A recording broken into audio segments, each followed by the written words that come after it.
Kemudian, apa sesungguhnya konvensi hak anak itu? Sehingga membuat semua kepala negara itu mau menyepakati.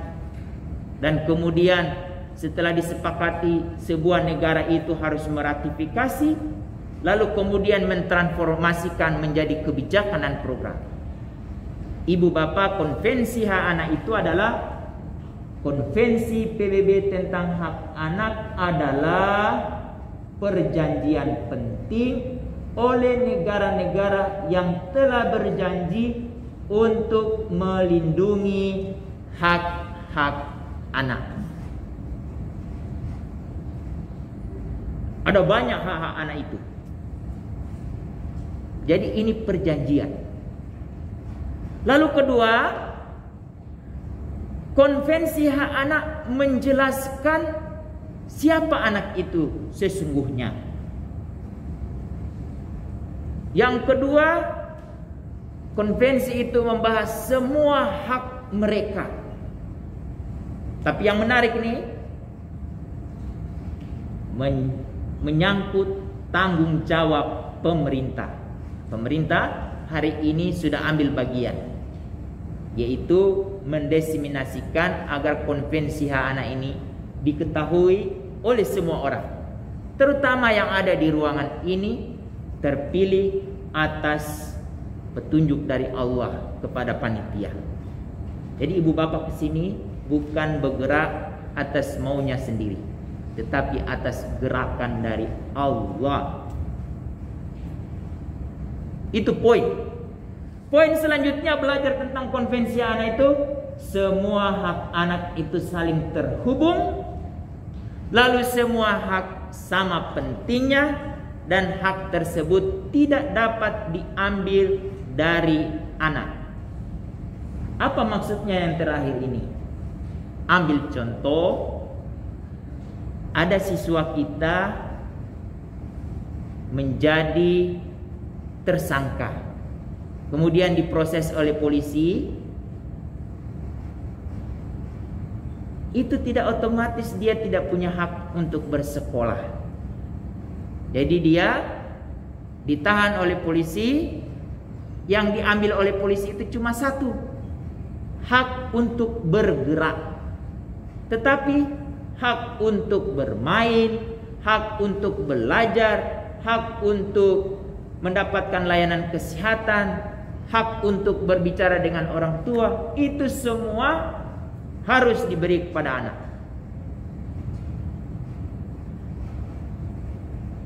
Kemudian siapa yang harus bertanggung jawab untuk melaksanakan konvensi hak anak ini? Apakah kepala negara? Ternyata seluruh kepala negara itu bersepakat. Ada 4 orang yang diyakini dapat melakukan apa-apa yang sudah disepakati oleh seluruh kepala negara ini. Seluruh kepala negara itu menganggap bahwa anak itu seperti seseorang yang berdiri di ujung jurang, yang kaki sebelahnya itu sudah tidak lagi menapak, yang kaki sebelahnya menapak tapi di atas kerikil, bakal jatuh di jurang. Siapa nih yang akan menyelamatkan anak ini? Kalau ibu bapak mengikuti hadis, itu sebetulnya redaksi hadis, tetapi oleh orang-orang di PBB ini terjemahannya. Anak itu pada saat masa krisis atau kritis, dia mau kita apakan? Dia ada lembaran putih, dia mau jadi hitam atau jadi apa yang mau kita buat? Tergantung pertama, kedua orang tuanya. Seluruh kepala negara meyakini bahwa orang tua itu adalah pendidik pertama dan utama. Kalau di ilmu perkembangan, yang sangat menentukan itu dari usia 0 sampai 8 tahun. Dengan rincian 0 sampai 4 tahun 50% kecerdasan anak itu berkembang di usia itu. 50%. Jadi kalau kita ingin lihat orang dewasa saat sekarang, itu proses pembentukannya itu di usia 50%-nya itu di usia 0 sampai 4 tahun. Kemudian yang kedua, usia 5 sampai 8 tahun itu 30%. Lalu selebihnya 9 sampai usia 18 tahun itu 20%. Muncul pertanyaan ibu bapak, kok kenapa anak-anak saya ini cerdas-cerdas semua? Itu berarti dia lahir dari keluarga atau lahir dari ayah ibu yang cerdas. Tapi ada yang suka membuat resah. Kita khawatir nanti anak ini melakukan banyak hal. Itu berarti cerminan dari kedua orang tuanya yang membuat anak itu resah. Jadi dia mudah marah, jadi dia agresif, dia suka membentak. Itu adalah produk dari ayah ibu. 50% usia 0 sampai 4 tahun, 30% usia 5 sampai 8 tahun. Coba kalau kita telusuri bacaan kita tentang sirah sahabat, akan jumpa itu pemikiran yang disampaikan oleh Ali bin Abi Thalib. Kalau kita masih ada di ruang itu, kepala negara menyepakati ada 6 aspek perkembangan yang harus dipastikan diperoleh oleh anak. Pertama, aspek nilai agama. Apa yang dilakukan oleh anak itu hanya karena Allah dan dia diawasi oleh Allah. Itu nilai agama. Selebihnya anak itu harus hafal, harus melakukan kegiatan peribadatan. Itu adalah bentuk lain. Tapi yang ditekankan itu adalah apa yang dia lakukan hanya karena Allah dan dia diawasi oleh Allah. Kapan itu harus kita tancapkan? Dari usia 0 sampai 8 tahun. Ibu bapak mungkin pernah dapat cerita ada seorang anak dikatakan oleh gurunya, anak ini adalah yang terbaik dan menyenangkan. Lalu teman-temannya ingin menguji. Cara mengujinya sederhana. Setiap murid, tolong besok bawakan bapak guru ayam yang sudah digoreng, tetapi pada saat pemotongannya harus tidak ada yang melihatnya. Semua anak melakukannya.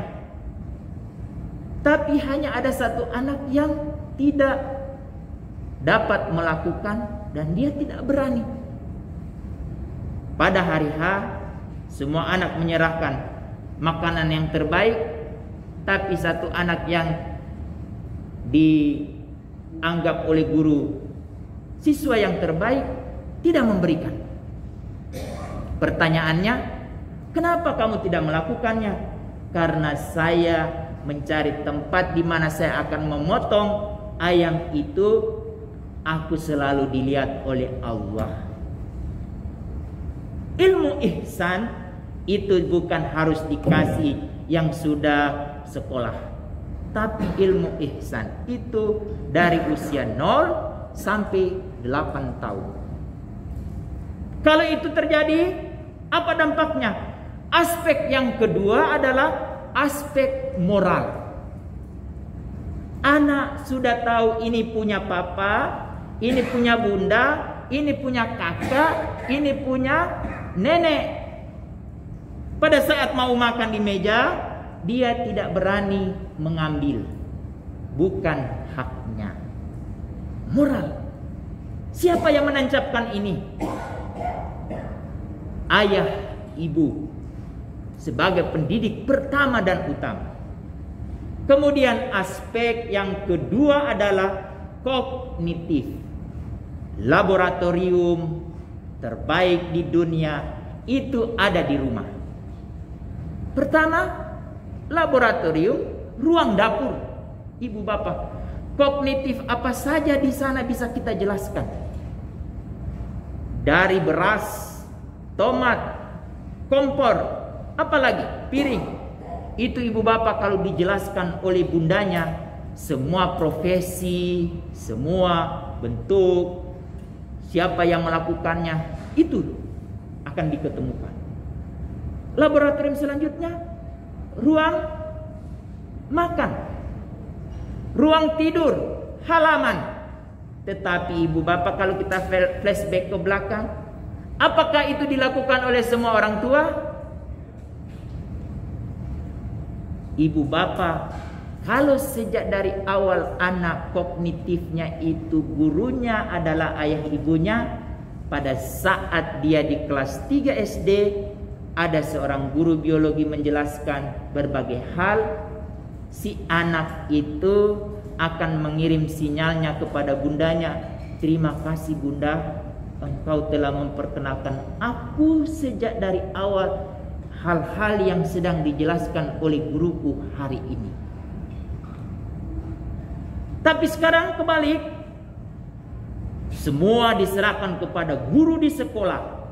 Karena orang tua kita tidak punya pengetahuan tentang kognitif secara lengkap.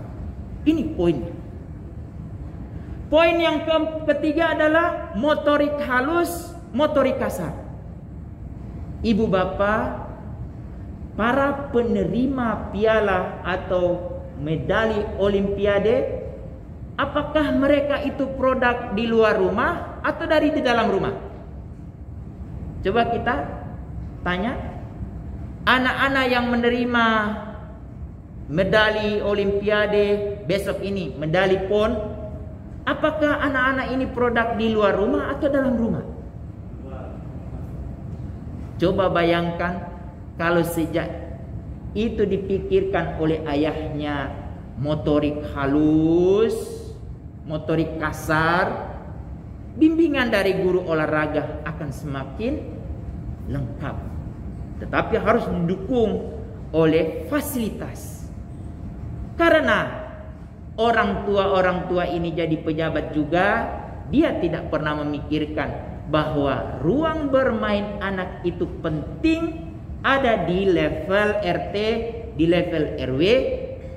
Akhirnya sampai sekarang, coba ibu bapak, ada nggak ruang bermain di level RT, di level RW? Ada yang jauh dan harus bayar. Kenapa? Karena di memori para pejabat itu, dulu dia pernah jadi kecil, tidak pernah dilayani oleh ayah ibunya. Sehingga pada saat dia menjadi orang, dia tidak pernah memikirkan hal-hal yang sebagaimana saya ceritakan. Motorik halus, motorik kasar. Kemudian aspek keempat, bahasa. Ibu bapak, anak itu gurunya yang paling dekat adalah bundanya. Bahasa ibu adalah bahasa yang sangat familiar pada telinga anak. Sejak kapan? Saat dia di dalam kandungan, ibunya didengar suaranya. Sampai dia keluar, ibunya juga.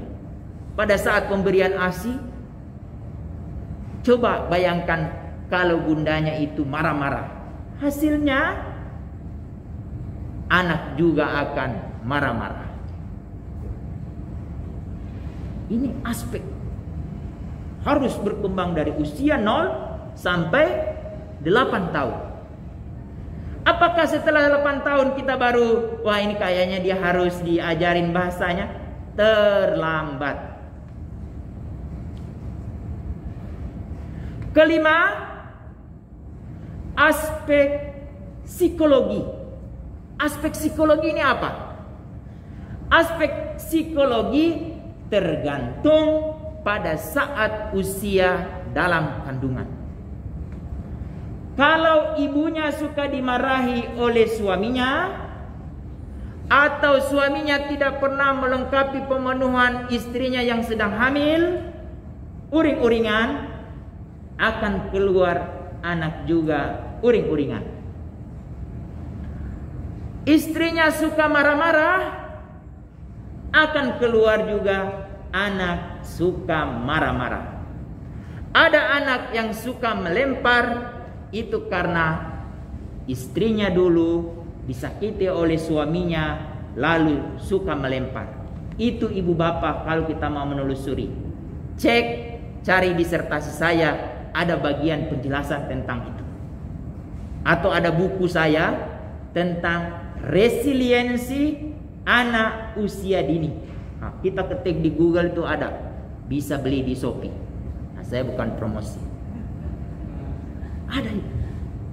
Jadi ibu bapak sekarang terkait dengan emosi anak, menjadi murid kita, kalau kita menemukan anak seperti itu berarti dia sedang mengirim sinyal kepada kita, Bunda, selamatkan aku, dekap aku menunggu ketenangan hati darimu. Kalau gurunya yang sedang bermasalah, justru lebih dari itu. Apa yang terjadi pada diri anak? Ibu bapak akan masuk list sebagaimana ibu bapaknya di rumah. Jadi 2 orang pelaku masuk lagi. Akhirnya anak itu kabur, cari di mana teman yang bisa menerima dia, memahami dia secara emosi. Di aspek kelima ini juga sangat menentukan sosial. Ibu bapak, orang yang ramah otomatis banyak teman. Tapi orang yang suka marah-marah, suka menjahil, ada teman? Itu aspek kelima. Siapa yang menentukan? Siapa yang mengingatkan? Siapa yang terus memperbaiki? Ayah ibunya di usia 0 sampai 8 tahun. Sederhana ibu. Kalau kita mau ajak anak kita ke kondangan, pas ada sofa besar, dia lompat-lompat, senang. Karena di rumah tidak ada. Tapi sesungguhnya bukan itu yang ingin saya sampaikan. Karena sebelum ke pesta, anaknya tidak di training. Coba kalau di training, nah besok kita akan ke rumah oma. Di rumah oma itu banyak pot bunga, lalu banyak ini, lalu omanya itu begini. Akhirnya anak sudah mempersiapkan diri. Terakhir, aspek keenam, ibu bapak di dalam membesarkan anak ini harus memiliki seni. Untuk itu, sebuah kompetensi yang harus dimiliki oleh ayah ibu harus lengkap dengan pengetahuan tentang anak, memiliki keterampilan, lalu yang paling penting memiliki sikap. Keterampilan inilah yang disebut seni. Seni berbicara, seni menjelaskan, seni. Bukan diterjemahkan seni itu oleh teman-teman di guru PAUD menggambar, menari. Itu sebetulnya bagian unsur dari kognitif motorik bahasa. Seni, itu terjemahan seni itu adalah seni bagaimana kita harus. Seni membangun hubungan dengan Allah. Seni bagaimana menjaga moral. Ini ibu bapak, pendidik pertama dan utama. Muncul pertanyaan, konsep pendidik pertama dan utama itu siapa yang melontarkan?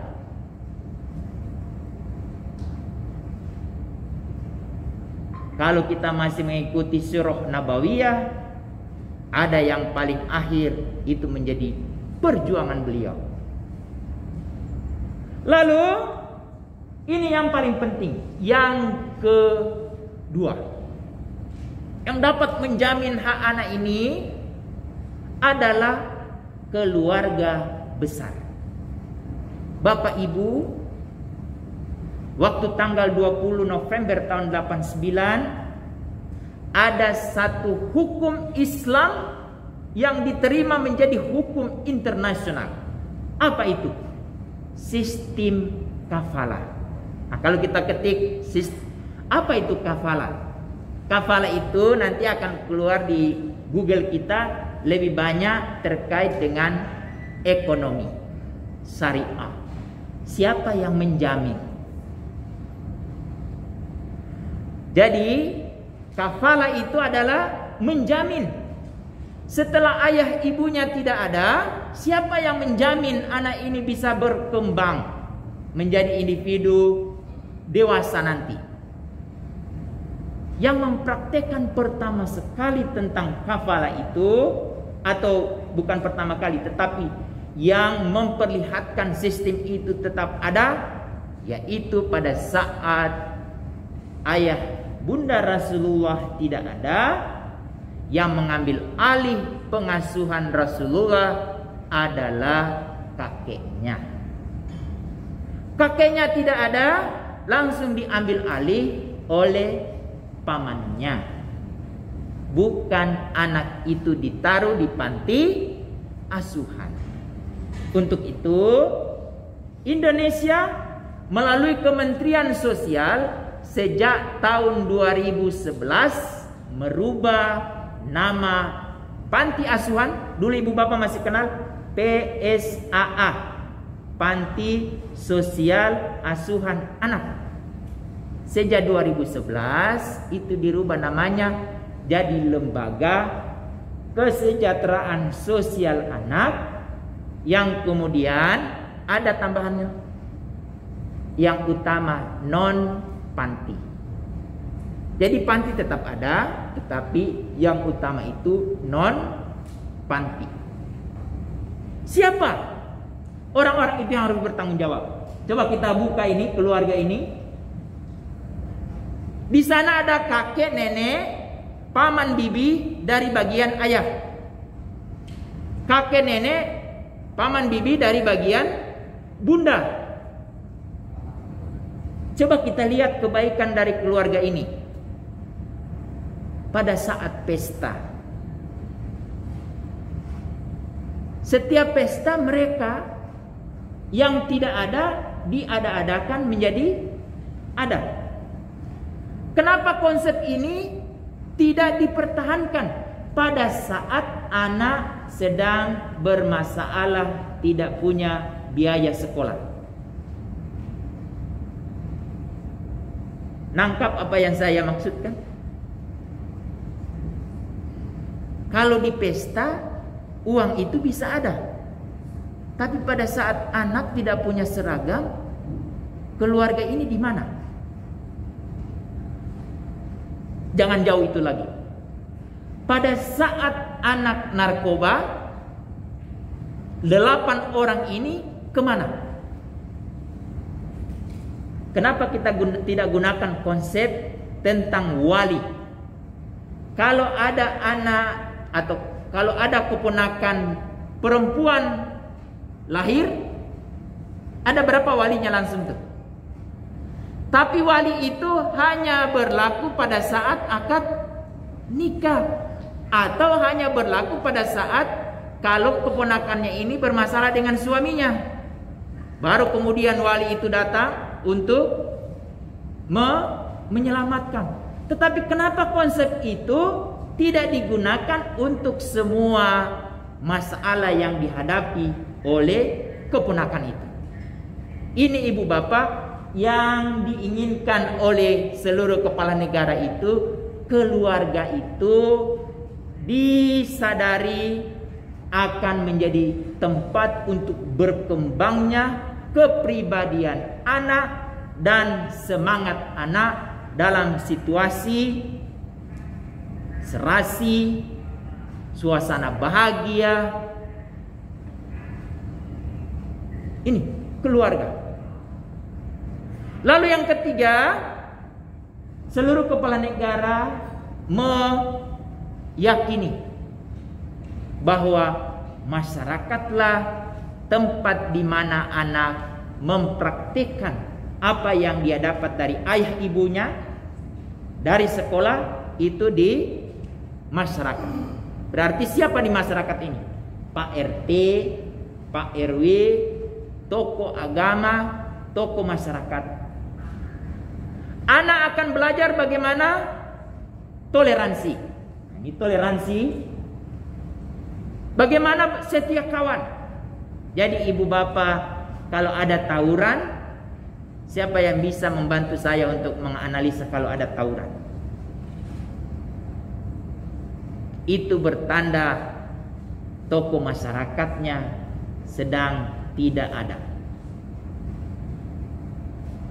Akhirnya saat sekarang kalau ada tawuran, yang repot polisi. Jadi harus polisi. Jadi yang mau didengar polisi atau tokoh masyarakat? Seharusnya tokoh masyarakat. Itu hanya berlaku di Bali. Karena di sana ada polisi, ada pecalang. Ibu bapak, pecalang itu hanya mengetok kentongan, semua orang keluar. Kalau kita sudah tidak ada. Masyarakat kita harus bangun. Swakarya apa? Menjaga itu swadaya.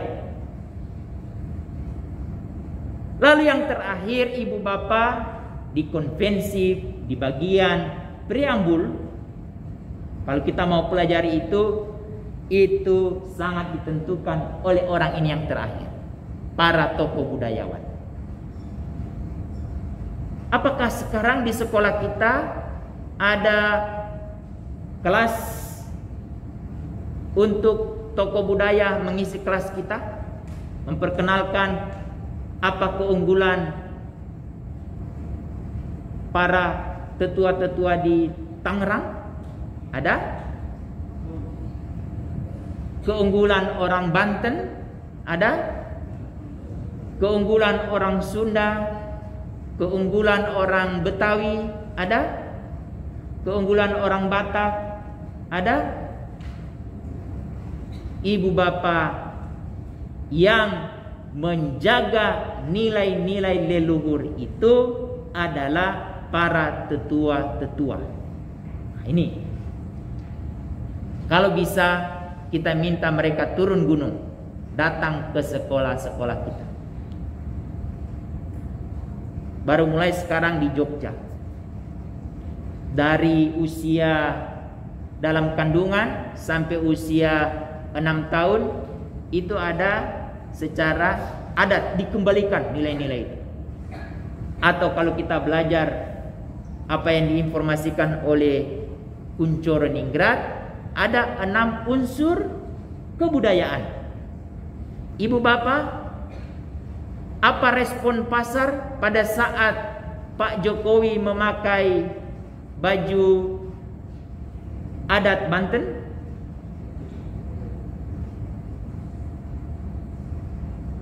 Sebetulnya presiden sedang mengajak kita, anak-anak itu harus diperkenalkan 6 unsur kebudayaan. Salah satunya fashion, salah duanya lidah, kuliner.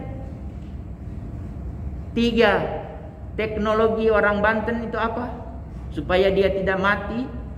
Jadi mau kemanapun anak ini, dia akan tetap hidup. Karena ada teknologi orang Banten.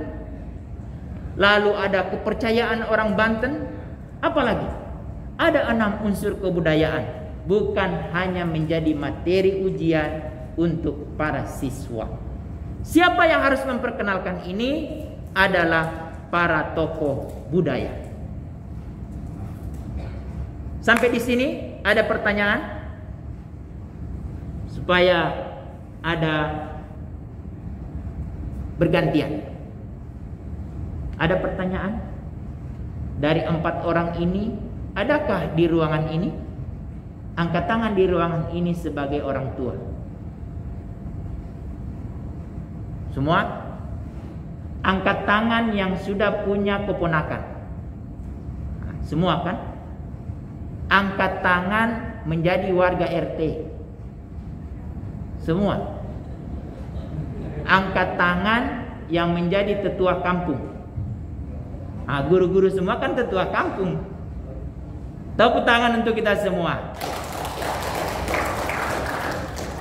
Ternyata seluruh presiden di dunia itu meyakini bahwa di ruangan ini ada semua itu. Lalu kalau semua orang ini, angkat tangan yang di sini bukan ASN. Berarti ASN selebihnya. Berarti ibu bapak mulai memikirkan bagaimana kebijakan di pemerintahan kan? Sesuai enggak ini? Bagi yang bukan ASN, jangan menarik diri dulu sebagai anggota masyarakat. Ada itu. Sebagai anggota legislatif, sebagai pembuat kebijakan program, orang-orang itu semua pada saat menyusun kebijakan, pakaikah bahwa dia sebagai ayah, dia sebagai paman, pernah memikirkan bahwa dia itu juga anggota RT, dia pernah memikirkan sebagai tokoh budaya? Semua itu dia lupa, hanya dipikirkan apa yang menjadi tupoksi dia. Tupoksi pak, yang ada ditanya oleh kadis itu yang tupoksi. Jadi ibu bapak itu semua akan menjadi tidak optimal. Untuk itu apa yang harus dilakukan? Ini lagi permintaan dari seluruh kepala negara. Apa yang harus kita upayakan? Pertama, 4 orang tadi itu memastikan anak itu terlindungi. Apa terjemahan terlindungi ini? To protect. Sederhananya itu ibu bapak ada di 2 situasi. Pertama, anak mau kemana saja dia tidak khawatir. Kenapa? Karena semua orang yang ada di sekitar anak menganggap anak itu adalah anak dia sendiri.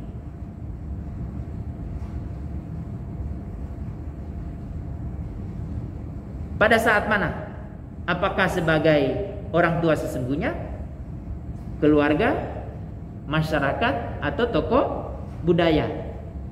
Coba ibu bapak simulasi ini nangkap. Jadi kalau semua orang itu menerapkan 4 unsur itu tadi, pada saat ada anak di depan dia, dianggap sebagai anak dia, dan anak itu merasakan apa yang dirasakan oleh anak.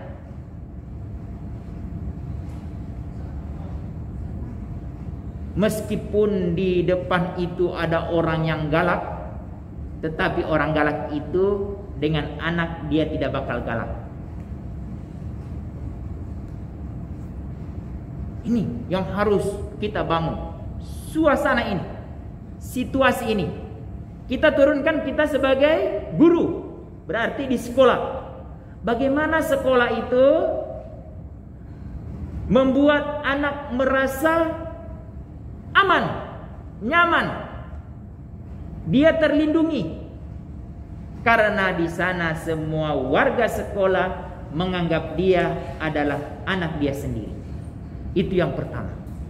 Yang kedua situasinya, pada saat anak berbicara dia tidak takut atau dia tidak khawatir, dan orang dewasa di sekitarnya itu tidak khawatir pada diri anak, karena apa yang diekspresikan oleh anak baik melalui mulut maupun tangannya tidak bakal menyakiti hati orang yang mendengarkan.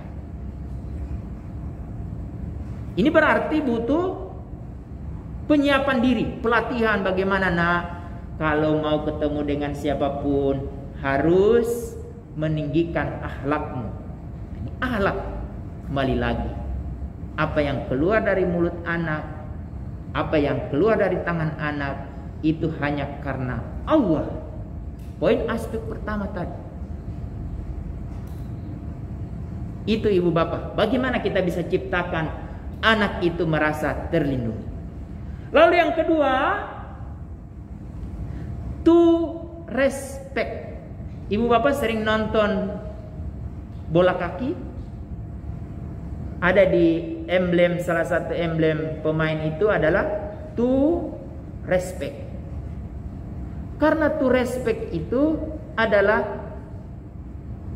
awal mula dari kejahatan. Ibu bapak, sederhananya apa? Kalau kita tidak respect pada orang, berkata ah. Anak tidak boleh mendapatkan kata ah dari orang di sekitarnya. Kalau dia dapat, itu dia akan mencari keseimbangan diri untuk mengatakan hal itu kepada orang lain. Tapi ibu bapak, kalau kita lihat di naskah Al-Quran, itu nanti ditunggu anak itu pada saat usia 40 tahun kan? Kalau kamu masih bersama ibumu sekitar usia 40 tahun, berarti ibunya usia berapa? 60 tahun. Nah, tolong belikan minyak kayu putih bunda. Ah, mama, emangnya cuma aku anakmu? Nah, yang sakit di mana?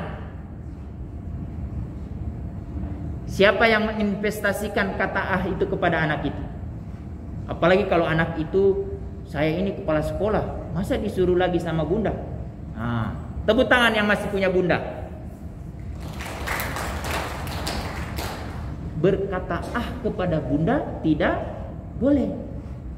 Tetapi konsekuensinya, sejak anak baru lahir, bundanya tidak boleh berkata ah kepada anak. To respect.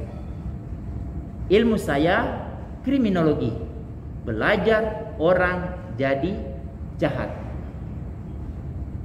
Awal kejahatan itu karena tidak ada respect kepada orang lain. Orang bereaksi. To respect.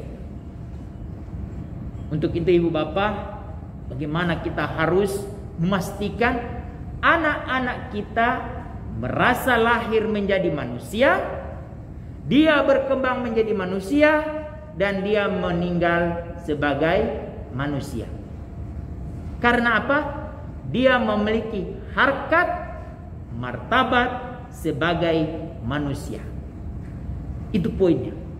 Kalau ini kita lakukan, insya Allah tidak ada kekacauan. Kemudian yang ketiga, ini yang kita akan uraikan secara detail.